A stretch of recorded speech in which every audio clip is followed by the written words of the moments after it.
Hey everyone, thanks for tuning in to Across the Park podcast, the big match preview.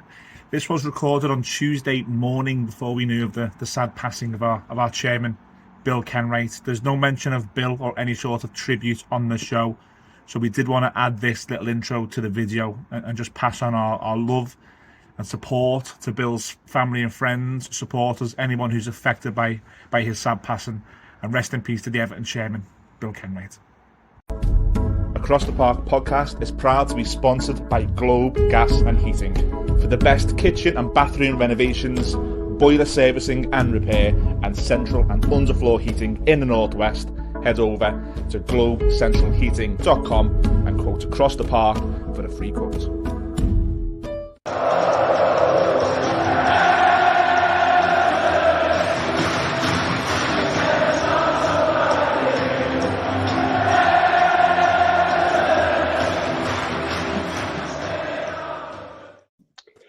Hello everyone, welcome to the Across the Park podcast. It's that time of the week again. We're previewing the next game, which is for us, it's West Ham away on Sunday. And I've got Luke from the Three Hammers joining us. Luke, thanks for catching up, mate. Pleasure, mate. Everton have always been a bit of a second team for me. You know, a team that I used to admire quite a lot, you know, under the Moyes era, funny enough. You've sort of gone a little bit wobbly since, but yeah, the team that I always used to look up to, you know, thinking, why can't West Ham be like that, you know, when you used to be consistently up there, top four and stuff. Yeah. No, the irony. But no, thanks for that, Luke. And again, got a lot of time and respect for West Ham. And that's really where I want to start, to be fair, is that I think from my point of view, whenever the fixtures come out, after I've looked for the derby and maybe when we're going to get a hiding from Man City, I'll kind of look at where West Ham are coming up. Most Evertonians have got a huge amount of respect and admiration for what David Moyes done while he was with Everton. And I think the strange bit about it is that he probably didn't get near enough credit whilst he was here, as probably what he does now. Obviously, the benefit of hindsight and looking at the number of managers you've had since and the number of managers who've really struggled to get a tune out of the squad and maybe get a handle on the club. But I want to kind of start there. I think David Moyes' tenure, or his 2 tenures at West Ham, have kind of been a little bit up and down as well. He's probably got to a stage now from the outside looking in where he's got what I would consider to be a strong enough squad to be competing at the right end of the league. He's went and got that monkey off his back, which he's had for quite some time in terms of getting a significant trophy in the cabinet. What are the feelings the general feelings amongst West Ham fans on David Moyes and on this current team and where they stand? I think with the Moyes situation, it's like I'd be happy for him to go. I would, because I have become very frustrated with the style of play. And, you know, you look at the Villa game the weekend, for example, on paper, we've got exactly the same sort of level of players as them. Newcastle game, you know, Lucas Paqueta he's world class, you know what I mean? And you've got Kudus sitting on the bench, and it just seems to have the shackles on these players a little bit. You know, won that trophy, fantastic. He deserves that year purely because he's broke that 43-year hoodoo we've had on our head. But yeah, I don't know whether you got to that point as an Everton fan. Maybe you thought, you know, that it didn't quite go that extra bit, rather setting up not to lose rather than going to beat a team. That's what frustrates me with him the most. Yeah. I mean, I completely sympathise with that. We used to call him towards the end Dizzard and Dave, and he was like he would struggle to make a decision on really pushing the team forward and being probably more ambitious, and as ambitious as he should be given the group of players and the expectations that he's almost set himself. And I think I look at the squad that he's assembled with you guys, and you just alluded to it. Then there's world class players scattered in there, along with a bit of steel as well. The Czech players that he's still got in there keep that level of, I guess, stability. But I think if I was a West Ham fan, I would definitely be looking at particularly the likes of the signing of Mohamed Kudus and seeing him sitting on the bench when you know how much talent he's got, and you just want him to just let the shackles go, don't you? It's just almost like he's scared to do that. Yeah. He's playing Lucas Paqueta on left midfield. Listen, this guy is Brazil's number 10. You know, he's good enough to be in Brazil's like attacking midfield position, but he's like, oh, go over to the left, because if you make a mistake over there, it's not so bad over there. We've killed so many players on that left wing. Ben Rama, Fornals, you know, that's the kill the player position for David Moyes, left wing. He actually done that with Mikel Arteta back in the day. Mikel Arteta was the one who got put out on the left, and you know, fair play to him. He's done a sterling job out there. But you think he then went on and, you know, went and played at Arsenal and had 2 or 3 seasons there where he was running the show. And I know what you mean, mate. It is frustrating. I think the only thing I would say, and I know it's easy saying that because we're in a bit of a predicament ourselves, is sometimes it's the grass isn't always greener. But I definitely feel your pain in terms of the Villa game. I watched that at the weekend and I looked at it and you looked like a team or a group of players that were not being allowed to express themselves against the team that were not being allowed to express themselves and have been put into a system that suited them. I almost feel now, like in the past, David Moyes has been very good at putting some square pegs into round holes and doing quite a good job with it. But now he's got round pegs that can go in round holes and he's still trying to twist them into the other one as well. Yeah, no, mate, I agree. Our biggest problem you will see at the weekend when we play is Mikel Antonio is not a striker, mate. As good as his record is, he cannot play as a striker. He constantly wants to drift out on the right-hand side. We've experimented with Bowen, whose best position is right wing. You know, he cuts in like an Iron Robin, backs it in, and it's like, oh, let's move him up front. And it's like, no, his best position is the right wing. You've got Souček, who is basically like our Fellaini. You know, he doesn't really do anything on the ball, but he's an absolute nuisance in the box. Yeah, I totally agree with you, mate. It's just that you've got the round hole pegs now, play him in the right position, and you might actually get a big tune out of him. But yeah, that's his biggest. His in-game management is awful as well. Again, I don't know whether you experienced that when he was your manager. He will not make a substitution until the 75th minute. It's just not in his locker.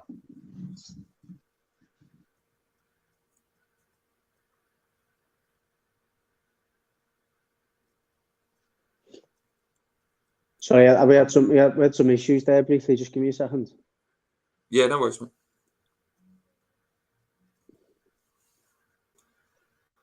So yeah, you definitely seem to be experiencing some very, very similar frustrations to what we did towards the end. So again, just to be clear, I think from your point of view, and I guess the majority of West Ham fans, that there's a feeling that maybe you could do a little bit better at this stage in terms of a manager, maybe like a Unai Emery, who could come in and take this team onto the next level. Yeah, mate. But the dream is obviously the director of football that came in the summer. He has big links with Xavi Alonso at Bayer Leverkusen. That would be absolute dream, you know. But you know, he's probably linked to Real Madrid. He's maybe the new Klopp replacement eventually. But that would be the absolute dream. If Steeden could ring up the phone and go, Xavi, come and join West Ham, mate. That would be my dream. But there's managers out there. I think, you know, someone like Graham Potter could do a job at West Ham. Yeah, there's a few out there. But yeah, it's just about letting them express themselves and using youth. Like he refuses to use this young boy we've got called Mabama, really good young striker.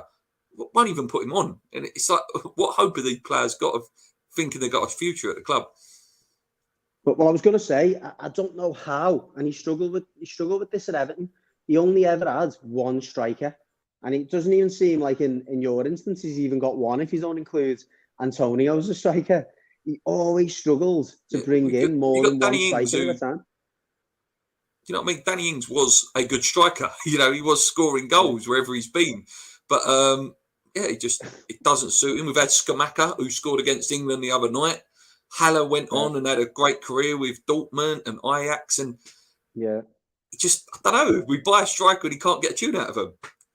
No. And I think that's, if you're only ever, David Moyes' systems will only ever lend themselves to playing one striker. And that one striker, as you've probably seen, has to play in a certain way. And the whole running the channels that Mikel Antonio does, that was, if you couldn't do that when you were at Everton, you couldn't play under David Moyes. Well, that was Lukaku, wasn't it? When you had Lukaku, that was the same sort of thing. He's a big battering ram of a player, like exactly very similar mould of a player. Well, it was more so we had the striker who played best under David Moyes, or there was a few, was Andy Johnson. And you remember Andy Johnson from Palace days where he'd run channels all day. You know, he was quick. He was quite small, but he was decent at holding the ball up. He actually got a good tune out of Marcus Bent as well. It was a bit of a, you know, he went all over the place, Marcus Bent, but had a decent season under Moyes. But again, just someone who was happy to run and chase after things and scrap around. But no, I mean, I came on not really being sure where David Moyes stood, but I haven't seen the game at the weekends. I can understand your frustrations or certainly where you are now. So I guess just assuming that for this moment in time, in fact, before we do move on, one thing you do need to be careful of when we're talking about potential managers and maybe playing with some freedom of expression is you don't get caught in the Frank Lampard trap. Oh, well, I hate Frank Lampard, that man mate. I'm a seems West to Ham have the fan, best mate. agent. Frank Lampard is poisonous word in our circles. Do you know what I mean? Yeah. Somehow, mate, he must have the best agent in the history of the world, let alone just sport or football. Honestly, I don't know how he's getting jobs. Well, you know, his Chelsea kit's just sitting in the corner waiting, just in case. They might call again. Chelsea might call again. Yeah, 100%. But moving on, or I guess probably just focusing a little bit more on the game at the weekend. What can we expect then? You just alluded to maybe the players or the personnel that might be rolled out. What can we expect at the weekend? Well, I think the thing that's in your favour is we do play Olympiacos on Thursday night. Obviously, we're going away to Greece, so that's a long old flight. You know, we win that game, we're through basically. But yeah, we've got no left back. Obviously, the left back got suspended the weekend, Emerson, so he's going to have to put possibly Kehrer over there, or you know, a young boy over there, which won't be great. I just want to see Kadu start. I think if Kadu starts and give Antonio a rest or something, we might have a chance against you. But yeah, we need to win. We need to win this game. No disrespect to you guys. You know, you've not had the greatest of season. This is a game. If West Ham want to be up there in the top 8 this year, we have to win this game. We do, especially at home. We have to win it. Yeah, I mean, I'm actually quietly looking forward to this game. I think, as you just suggested, then you've obviously got a long trip on Thursday, or certainly a difficult trip on Thursday. I imagine there's going to be some tired legs, tempted to shuffle the pack again, which I don't think is ever ideal, is it? Particularly against like a Sean Dyche team that are probably going to be certainly very organised. And I look at the Brentford game that we played a few weeks ago, and I think it'll be a similar blueprint. What we look to kind of implement against you guys is we're very much in their faces from the get-go. We got the ball forward early, but we didn't let Brentford move and didn't let them breathe. And I think if we can play with that level of energy, which is something we should have an advantage on use with in terms of your squad and our squad in terms of minutes in the tank. I think we could cause you problems. And I think in the games that we have played well in, Decore's in great form at the moment. Decore's in great form. I like Onana. I think the midfield's going to be key.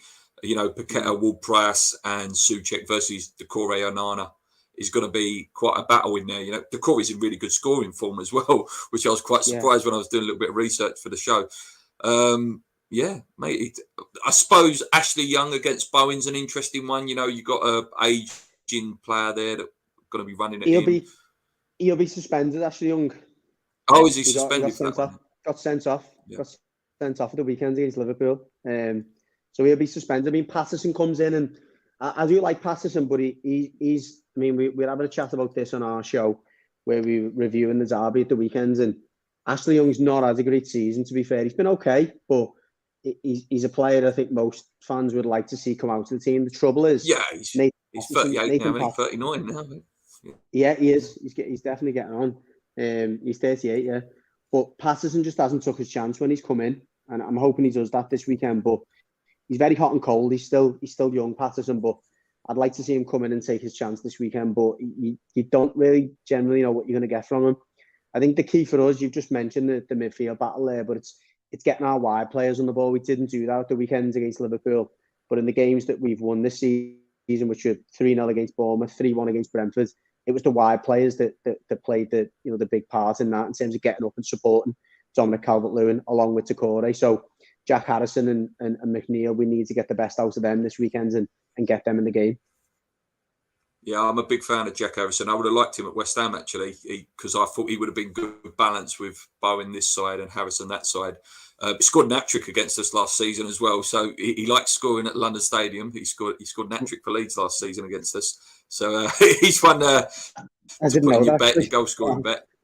Yeah, hat-trick last season it was. Yeah. It was either last season or the season before last. He definitely got an hat-trick in that game. I think your only other weakness, I don't know how you feel about it, that Ukrainian guy you've got, he never looks convincing to me. He's the only one whenever I watch. Yeah, absolutely. He definitely divides opinion, Mykolenko. If anything, most fans are not keen on him. Look, it's one of them where you feel a little bit sorry for, not just because he's Ukrainian and obviously what they're going through as a country, but he's still a fairly young lad. His application is there all the time. He's a very decent defender. He's just not accomplished enough on the ball, and generally gets found out in that respect. Teams and players like Bowen, if he goes and presses, Mykolenko and stays on his shoulder, I think he can cause him problems. The one thing I would say, he come out of the last game against Liverpool with more praise than anyone else. He was outstanding against Mo Salah. Hopefully he can take that form into this game. But yeah, you're right in saying that he is normally a player that you can get at. But I think if those two players in Patterson and Mykolenko, I was actually be more concerned about Patterson's side than Mykolenko. I think Mykolenko's a solid enough defender. When you're playing away from home, he's all right. It's when you're playing at home and you're asking him to get forward, he tends to get a little bit caught out. But look, I personally think that's where the attacking battles will be lost or one will be in the wide areas. Obviously, Bowen is your outstanding threat. Kudu, I think Moyes would be mad not to play Kudus at the weekend. Whether he plays him on the flank or whether he plays him as a kind of false 9 or number 9. I mean, he played that role quite a bit for Ajax. Kudus playing as a number 9. He's not your traditional number 9. But when he gets on the ball, he's terrifying. Terrifying when he starts running with it. But we ain't seen it enough. And the one thing I would love as well is James Ward-Prowse to finally break this record, mate. This David Beckham record. He's one free kick away. It's like, as soon as he joined West Ham, you thought, he's never scoring a free kick again. It's just typical West Ham. That record's going to stay forever and ever and ever now because he's a West Ham player now. What's he been like? I mean, I've seen his first few games. He was right on the money with a few corners. He's been fantastic, mate. The first few games, he was either goal or assist. He wasn't great against Villa, but then no one was. But yeah, he's a good player, mate. That right foot is a secret weapon, mate. We get excited when it's a corner. We may as well think, it's a penalty, because Zuma might edit in, a Gerd might edit in. We've got some big lumps in there that can edit in. Another good player this year, we haven't mentioned him, Alvarez as well, mate. He's a real player. He is, Edson Alvarez. Oh, really? Yeah. Yeah. I haven't seen much of him, to be fair. What type of player is he? He's a CDM. Like, he's obviously replaced Declan. He hasn't got Declan's running ability or scoring ability, but he is just your standard CDM. He will fill in at the back. He just mops up everything. He just does everything perfect. He's so good in that role. Fair play. I mean, going back to corners briefly, we're the opposite. If we take a corner, you'll have a chance of scoring on the counter. Our corners are dreadful. And we seem to be more vulnerable off our own corners than we are off the opposition corners. It's ridiculous, honestly. You used to be so good at them as well. Leighton Baines used to be worldy at putting the ball in. Mate, don't. We've got nobody in that squad. Nobody in that squad now can take a corner. It's dreadful, honestly. It's really poor. It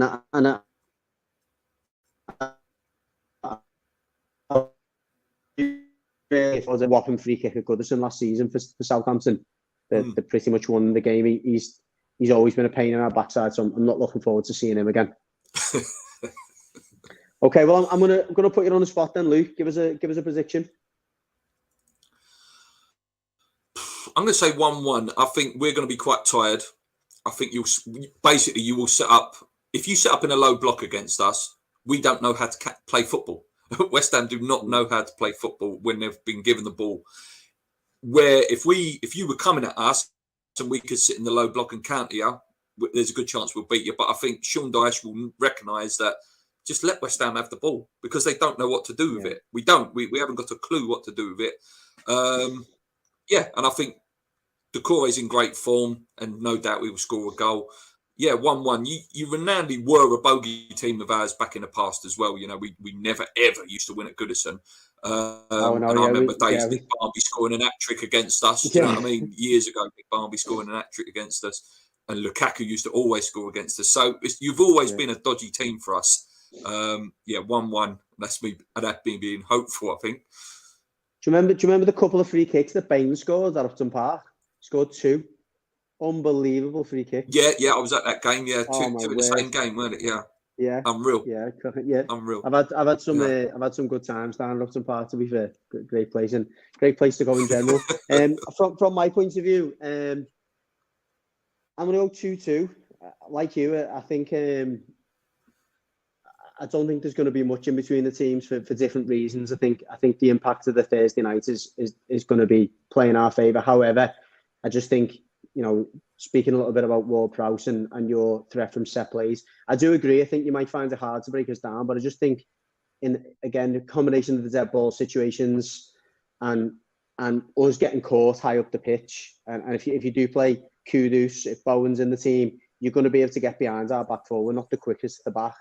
2 centre-backs, as decent as they've been this season, they're not the quickest, Tarkowski and Brandwaite.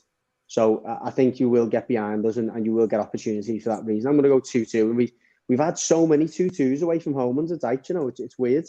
You wouldn't think that. I think your results are misleading as well. I think you've been a lot better than actually what your results have shown. Like I say, the Liverpool game, I thought you was excellent in that game. I know that was a derby, but I've watched a few other Everton games and you've just been slightly unlucky. I think sometimes the finishing's not quite there. You know, it will come. It will come. Yeah, that's it. I think until Calvert-Lewin was out for the first 4 to 6 weeks. Whilst he wasn't in the team, we struggled to score. Since he's come back in and Decore finds it much easier to play behind the front man. If you haven't got a natural 9 up there, Decore's kind of just running around, not really sure. He hasn't really got a reference point. But I think with Calvert-Lewin come back in and Beto we brought in from Udinese, he's been a big plus. If I'm honest, use it. Take Beto. You know, Beto would do a cracking job for you. I'll take anyone, mate. Anyone but Antonio. I'm not a big Antonio fan, mate. I would take anyone. Like my dream would be Ivan Toney, but again, I think he's just sort of slightly out of our reach. But that if there's any player that could suit West Ham's system, it's Ivan Toney because he would just do everything. Yeah. But again, he's out of our reach. He's going to go Chelsea, Arsenal, wherever. But yeah, anyone who can run, just someone who can run a bit and have a good touch on the ball. Like Antonio's touches. God, my God, packet of crisp feet. Do you know what I mean? Like the ball just bounces off it, mate. Trampoline. Mad as well, because we, as Evertonians, having obviously a few Evertonian WhatsApp groups, whenever West Ham play, we always say, I'd love to get Antonio. He always seems to look good to me. No, mate. I'll tell you a player I could see going to use. I know Sean Dyche's got history. I could see you maybe trying to pick Danny Ings up in January because I know like he's a Sean Dyche sort of player and we definitely would be looking to get rid of him. I think we were close. Actually during the last window, and there was someone else. We nearly took from Hughes. What's his face? Who was at Burnley? He's hardly played for Hughes. Oh, Cornet. Cornet, yeah. Is he crap him? Yeah, don't know where he is, mate. Like, when we signed him, I thought, we've got a really decent pacey winger. He's scoring goals for Burnley as well. I think he's only played 4 games for us. 4 games, and he just keeps getting these mystery injuries. It's weird, very weird. Yeah, strange. But I think that one was quite close towards the end. But yeah, it'll be interesting. I think January is a key window for both of us. Hopefully, from your point of view, you can stay in the mix because you know I think come the stretch, I think you've got half a chance of finishing well. Because there's so many teams that look like they're in transition. I think that's probably the frustrating thing for you. Conference League again. If West Ham could qualify for the Conference League again, that's 4 years in Europe in a row. Like West Ham, that's unheard of. You know, that's absolutely unheard of. I guess that's the bit if you're going to play devil's advocate with it all, and I understand all the frustrations you've said around David Moyes' style of play and maybe the players that he's not getting the most out of. That said, 4 years on the bounce, as you say, in Europe is still some achievement, isn't it? Oh, mate, as a neutral looking in, if you don't watch West Ham every week and see the football, you have to go, mate, he's got you in Europe. He's won you a trophy. What more do you want? And I totally understand that argument. It was exactly totally the same. it. It was exactly the same at Everton, honestly. It was so similar. But yeah, difficult one. It is a really frustrating one for fans, because particularly at West Ham, and I know sometimes you get a little bit of stick for this, I think, from the outside, is that, you know, this is the way West Ham play and we expect this and we expect that. But, you know, down the years you have had some really, you know, really strong attacking teams, haven't you? There's so many players that light up a game. And I think you can still see them players in there. Do you know what I mean?